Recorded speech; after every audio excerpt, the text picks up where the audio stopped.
tengah malam. Di ruang atas di mana kami berkumpul dinyalakan banyak lampu. Seorang muda bernama Eutikus duduk di jendela. Karena Paulus amat lama berbicara, orang muda itu tidak dapat menahan kantuknya. Akhirnya ia tertidur lelap dan jatuh dari tingkat ketiga ke bawah. Ketika ia diangkat orang, ia sudah mati. Tetapi Paulus turun ke bawah. Ia merebahkan diri ke atas orang muda itu, mendekapnya dan berkata, "Jangan ribut sebab ia masih hidup." Setelah kembali di ruang atas, Paulus memecah-mecahkan roti lalu makan. Habis makan masih lama lagi ia berbicara sampai fajar menyingsing, kemudian ia berangkat. Sementara itu mereka mengantarkan orang muda itu hidup ke rumahnya dan mereka semua merasa terhibur. Puji Tuhan. Jadi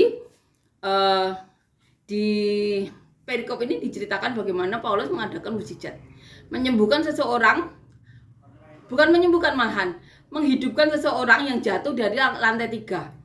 Di sini dikatakan Eutikus ya.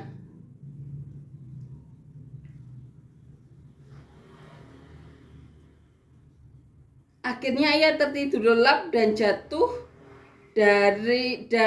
dari tingkat ketiga ke bawah. Ketika ia diangkat orang, ia sudah mati, ditulis di ayat 9. Eutikus ini jatuh dari lantai 3. Saat orang-orang mengatakan ia sudah mati, Paulus berkata, "Jangan ribut sebab ia masih hidup."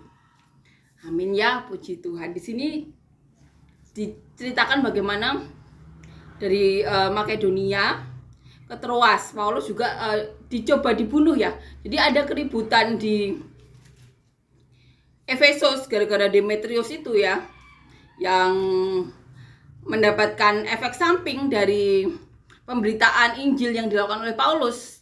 Karena orang-orang yang percaya akan Paulus kan jadinya tidak ke kuil ya, tidak beli apa yang dibuat Demetrius.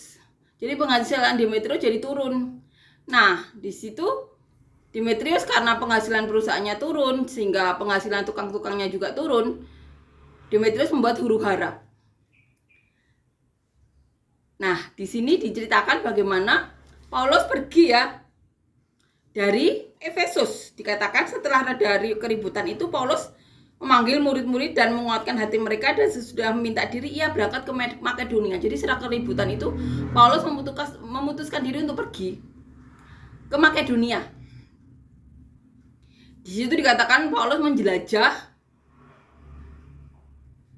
daerah itu dan memberikan nasihat